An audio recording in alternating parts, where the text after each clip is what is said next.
In our previous video, we learned the concepts of capitalism, communism, and socialism. But that was only one side to the coin. Because theoretically, it gave an impression as though capitalism is evil, communism and socialism are virtuous.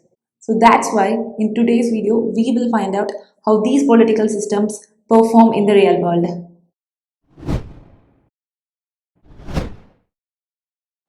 First, let's take India. India declares herself a socialist country by mentioning it in her constitution. Even though India has been following socialism since independence, it wasn't until 1976 the term socialist was explicitly added in the constitution. Through the 42nd Constitutional Amendment Act 1976, the term socialist was added to the preamble of Indian Constitution. Years later, India realized that following strict socialism is not benefiting its economy or its society. It took more than a decade to realize this. Later, in 1991, India opened her economy. India opened its economy for foreign investors, adopting features of market economy or capitalism. Strict governmental controls over its licensing policy were liberalized for private initiatives to start new businesses. Taxes in India are so high that Indian startups don't want to register their companies in India. Example Flipkart, founded by two Bangalore based residents, Sachin and Binny. Flipkart is headquartered in Bangalore but incorporated in Singapore. Singapore ranks second in a list of 190 countries in the Ease of Doing Business list 2020, released by World Bank. India ranks at 63rd. But the good news is that you can see that India has significantly improved compared to its previous year's performance. India has strict, complex, complicated, and time consuming licensing policies. Combined with high taxation, shuns investors, startups, or entrepreneurs away. Power is concentrated with the government and bureaucrats. So, if you want your file to move faster, you end up corrupting them. So, corruption is high in socialist countries like India, Venezuela, Nepal, Sri Lanka, Bangladesh, North Korea. Along with it, here are some of the reasons for failing of socialism. See, government need money to run the country. One of the ways the government makes money is through taxes. In a socialist society, everybody must work and contribute what they can and take only what they need in return. A wealthy person can very well contribute more than a person who is not so wealthy. In reality, though, nobody will be willing to share their hard earned money, so they end up hiding their income. Result tax evasion.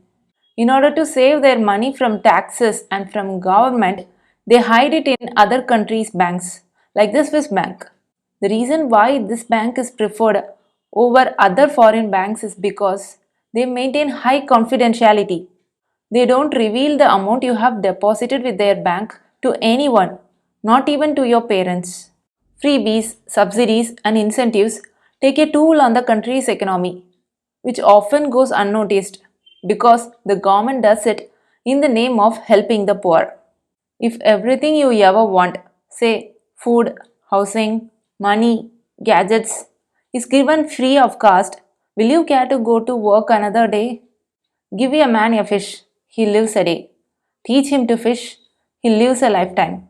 The socialist government gives everything for free and keeps the people forever dependent on them.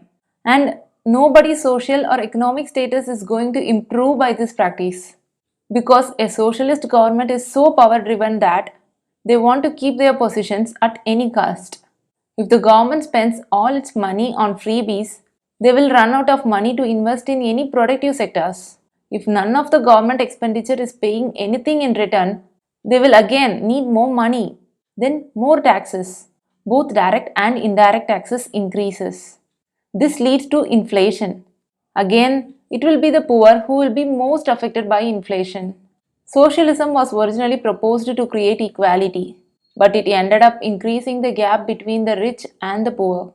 Freebies, subsidies, incentives, intended to help the poor makes them poorer because they don't help the country in the long run. Countries who have faced worst colonial history explicitly adopted socialism by mentioning it in their constitution and followed strict socialism in hopes of attaining equality and getting rid of greedy capitalists. Example: India, Sri Lanka, Bangladesh, Nepal. Peninsula is also a socialist country. However, other colonial countries like Canada, Australia, who though adopted socialism, did not follow its purest form. Instead, they combined socialism with capitalism and has seen immense success. Both these countries are developed countries today. Speaking of developed countries, America is known for its capitalist market economy. However, it also has socialistic features like universal health care, education, etc. So, no country is purely a socialist country or a capitalist country. Socialism by itself will not succeed unless it is combined with capitalism. So, apparently, capitalism cannot be altogether rejected as evil. But capitalism should not also be allowed to grow unbridled. Just take a look at all the objects around you. None of it would materialize into the finished product that you use without a raw material. That is, natural resources. A country's natural resources are its assets. They should be sparingly used, otherwise, they cannot be replenished. If one section of the society is allowed to exploit natural resources under the guise of contributing to the nation's economy, they would leave nothing for the rest of the population. If today's generation, that is, we, are allowed to use natural resources without any limits, we would leave nothing for the next generation. This is a realization that is hitting the capitalist countries really hard today. So the government should allow capitalism to grow but should also impose essential restrictions whenever and wherever possible. It is important to teach one how to fish, but it is also equally important to teach him that we live in this society not as individuals but as community.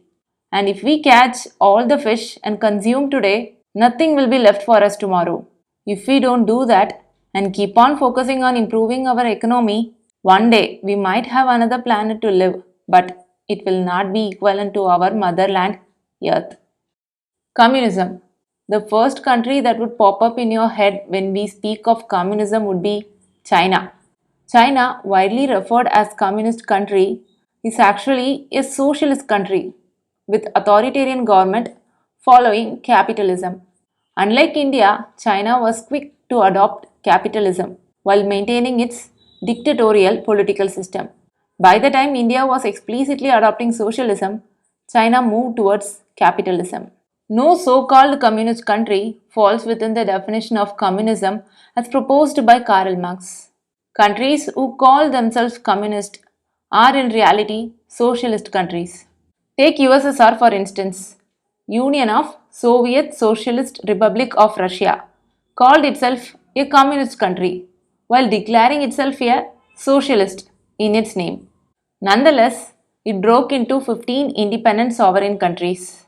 The self declared communist government, like a socialist country's government, owns the country's natural resources and the means of production. Communist governments today tend to be more authoritarian than a socialist government. But unlike socialist government, the communist government controls everything in the country. Its society, its people, employment, private sector, economy, everything. Example: China, Cuba, North Korea, Vietnam. I mentioned North Korea as a socialist country before. That's because Marx communism establishes an egalitarian, classless, stateless, and moneyless society. So, no country in the world is a communist country but are socialist countries. Lastly, Marx has failed to recognize other factors of production. He considered only labor as a means of production. But there are other factors like land, capital, entrepreneurship. Without any idea, there is no innovation. An idea cannot materialize without money. Without ideas and investments, a raw material will forever remain a raw material. Now you know why no country is a pure socialist country or a pure capitalist country or a pure communist country. That's it for today. See you in another video.